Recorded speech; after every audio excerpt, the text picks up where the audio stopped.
Hey guys, welcome back to Farm Built Fabrications. In today's episode, we're going to be taking a look at the new cylinder heads that we're going to be running on our LQ9 6-liter LS. And for that, we are going to be using some of the 706 heads. So this is actually a factory cylinder head that came on the 5.3s. However, putting it on the 6-liter is going to yield us a pretty good chunk of power, about 20 horse, 20 torque throughout the entire power band. So that's pretty sweet. So although this cylinder head has a little bit smaller valves in it, a benefit to this is the chamber design, and the fact that it's got a smaller chamber in general is going to have a better flow through the design, and then it's also going to give us a higher compression ratio, which therefore is going to give us more power. So what we're going to do is get this stripped down. I want to get these cylinder heads off to a machine shop to get them hot tanked, to get them nice and clean. So that way we're starting fresh. So we're going to start by pulling off the valves and then get these cleaned up. Then we'll continue from there with our new valve seats and then spring from BTR. Now before I pull these valves out, what I want to do is put a little engravement on each one of these valves so that I know where they go in the cylinder heads, because I'm not having any machine work done on the heads, getting the seats recut. I do plan on probably putting some lapping compound on them and cleaning the seats up. But whenever you're doing that, you want to make sure that you put the valves back in the same location they came out of. So I'm just going to take a Dremel and just write, P1, P1 for exhaust intake, and then just do it throughout all of it.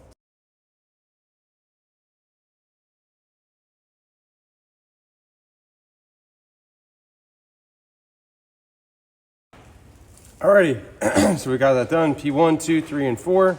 Now I'll flip this over and drop out these valves, pull the springs, and then I'll do the other cylinder head off camera.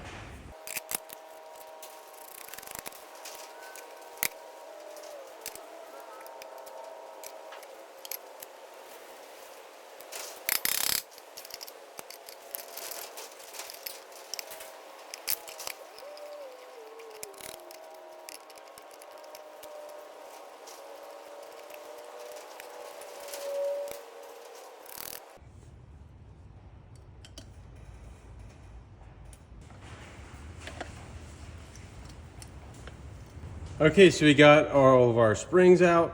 Now we just can push out the valves.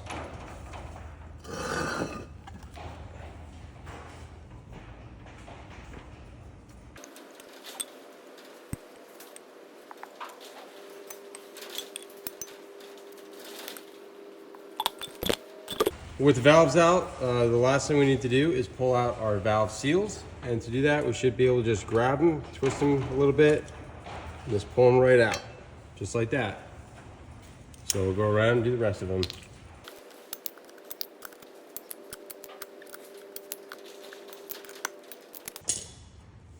Sweet, so got this stripped down. Now this is gonna be ready for the hot tank. All right, this one's done. I'm gonna do the same to the other one, and then whenever I get these back from the machine shop all cleaned up, we will reassemble these with the new BTR springs, as well as the new BTR valve seals, and then get them put on this engine. So whenever they're back, we'll be back. All right, we're back from the machine shop. Everything's a lot cleaner. There's still some remaining stuff, but pretty good overall for just doing a hot tank. I did go and replace the freeze plugs. I did not film that. I don't think that that's really relevant to this video. Put some RTV on it, hammer it in flush, use a socket. That's pretty much it.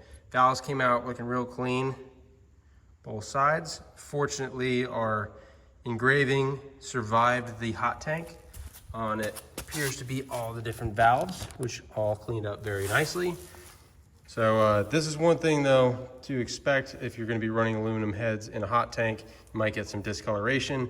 Most of this we're not going to see. I did hit these with some aluminum wheel polish and cleaner, and it did help. Brought a lot of that shine back to it. But I debated painting it, but I don't know. I think it's going to look better leaving them just raw aluminum. And yeah, so the next thing that we're going to do at this point is lap the valves. And to do that, we'll take a little bit of this valve grinding compound and we'll put it on the mating surface of the valve. I'll show you that whenever we do it. And then the seat. And what that's gonna do is it's basically like liquid sandpaper, where you're just cleaning up any imperfections and doing your due diligence. So let's get on that. I'll show you how you would do that, and we'll continue. There's a few different ways that you can lap valves. One easy way is to take, obviously, the valve, and then you get a little piece of hose and slide that over the end of the valve. Obviously, this is going to be inside the valve, but just to show you so you can see. And then you'll put a little bit of the compound on here, and then on the other end here, and I might trim up this hose a little bit, you can put a drill and just use the drill to spin it and just kind of go in and out like this, just lightly. You know, you're not putting a bunch of pressure, and you know, it takes a little bit of time, slow and steady. And that will just clean up this seat, and then wipe it all down, clean it up, move on to the next.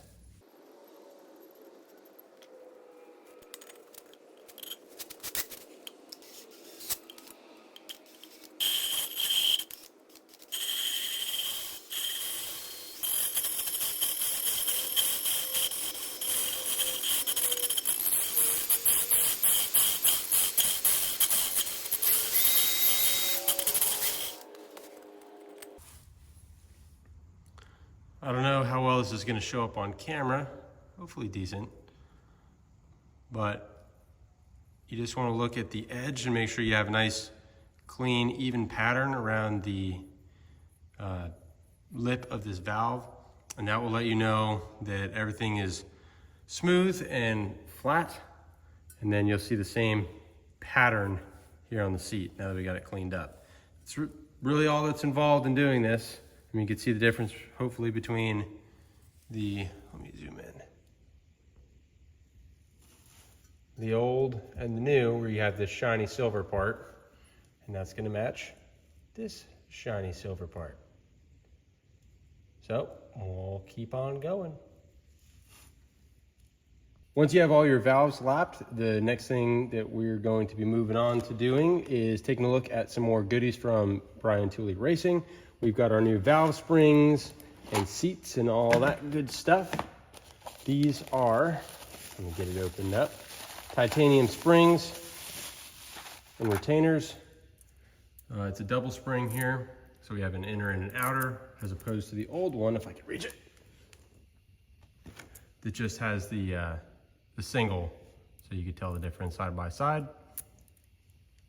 And with these, another thing that we have here is we've got our titanium retainers for the top.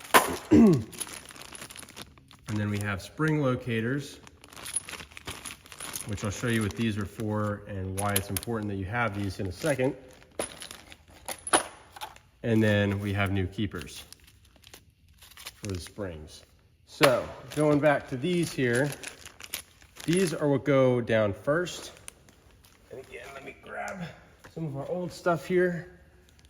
So that is this part at the bottom of the seal that goes on the stud. And why it's important that you have these is whenever you have a double spring, the stock style will not work with your double spring. They won't fit because of that inner. It won't sit flush on that. Where it's supposed to go all the way down, it's hitting that. So on the flip side, what we need to get to correct this, in addition to these, are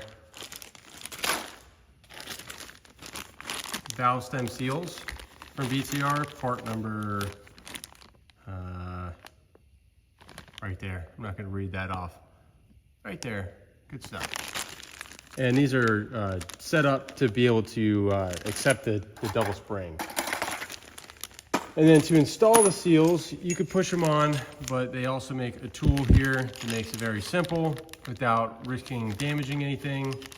And it's not that expensive. I think it was like 20 bucks, so I just went ahead and got it.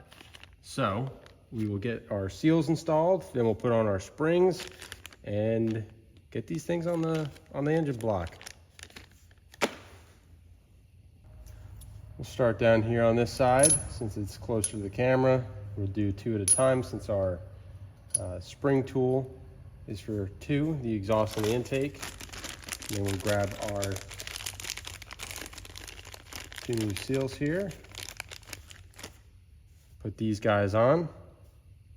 And again, for side-by-side comparison, you see the difference. Sometimes these are also usually blue, whereas these aren't. Don't go on that solely, but that's something that's just kind of quick to the eye that you can use to make sure. All right, slide those on, get our tool here.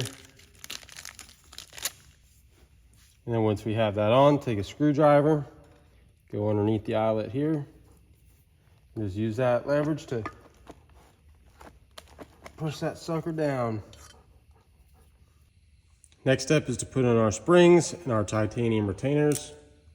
So just inner, outer,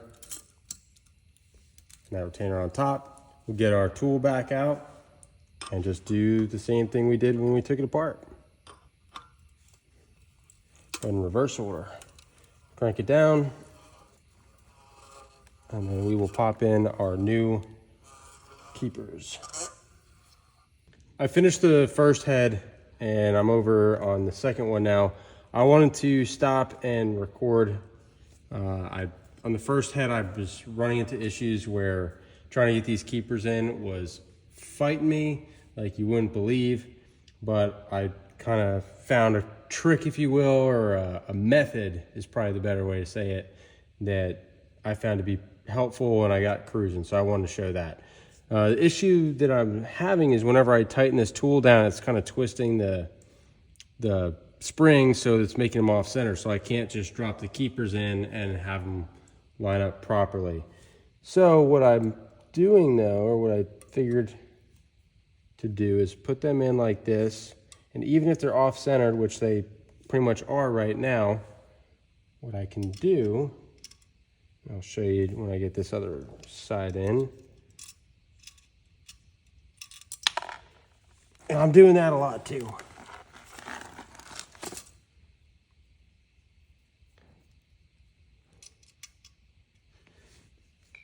As I get them into this point, and then I take the back of the screwdriver, just the rubber soft part, and I just hit this stem down to where it pretty much just centers for it, so that the little groove of the keeper locks into the top of the valve stem. And I'll try to see if I can maybe get a better angle. It's gonna be a little tricky, but we'll see. And I'll just hit it here. And of course that one didn't work. Get to that point, just push it down and take the tension out, and then just give it a couple good whacks. And then it grabs it. And then just the tension will help keep that valve down. So we'll do the same thing to the other side. Boom. Now it's sitting right where it needs to be. Then we can take the pressure out. I also switched from a wrench to the electric ratchet. Much easier.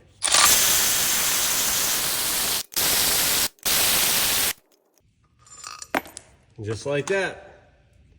That's all she wrote on there. So I'm gonna finish up this head, and then we are gonna be at the point where we're gonna be putting this back on the block, or on the block for the first time for these. Now that we have our head set up, we have our new head gasket installed. It's important to make sure that it's on there correctly. This one is from Michigan Motorsports, and it's labeled as front. It's two-sided, so both sides say front. Flip it whichever way you need, forward to face front. So, got that on. We're going to be using head bolts also from Michigan Motorsports.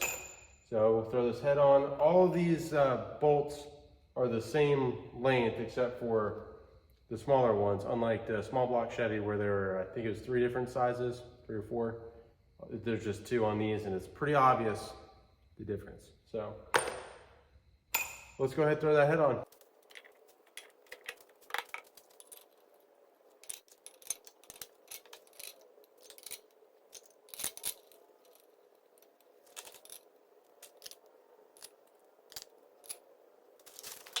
Got the heads on. The bolts are just snugged up, not tightened down at all. These are a little bit different, the way this torque sequence and setup works. These bolts are what are called torque to yield. So we're gonna do 3 passes. Our first pass, our first 2 passes, we're just focusing on these 2 rows, so the larger bolts. We're gonna set those up. The first pass is gonna be 22 foot-pounds, and then after that, we're gonna be going by degrees. And I'll show you all that. We'll take that one step at a time. So in your first 2 passes, leave these top 5 smaller bolts alone. Just focus on these bottom ones. Our torque pattern or torque sequence is going to be 1, 2, 3, 4, 5, 6, 7, 8, 9, and then 10. So 22 foot-pounds, on this first pass.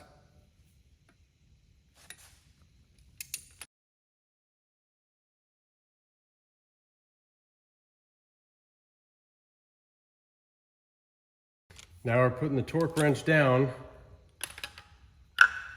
And our second pass here, we want to turn these 90 degrees.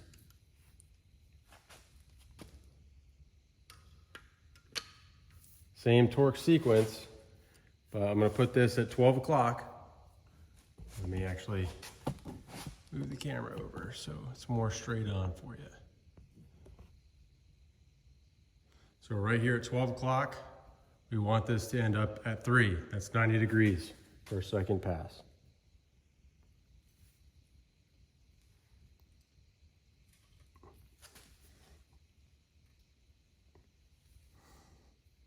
It's about 90 degrees there. And I'm gonna move the camera back out of the way because that was a little awkward to do, but you get the point. So I'm gonna finish the rest off in that pattern.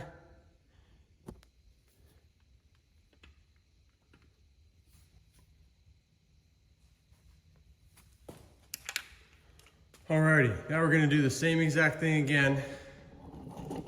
And we're gonna go another 90 degrees on each one of these bolts. And then we're gonna move up to the top here. And it's going to be 22 foot-pounds, and that's it. So we are gonna be using the torque wrench again on these bolts. And we'll do it middle, right, left, right, and then far left.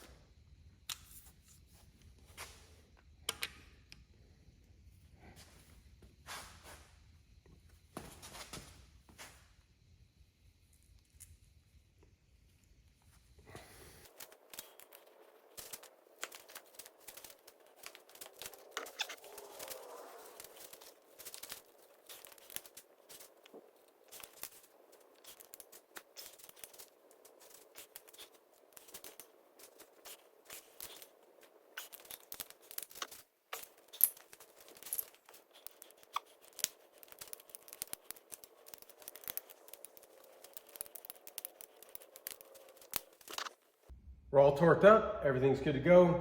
Took a little side quest through on the water pump. We're looking pretty good.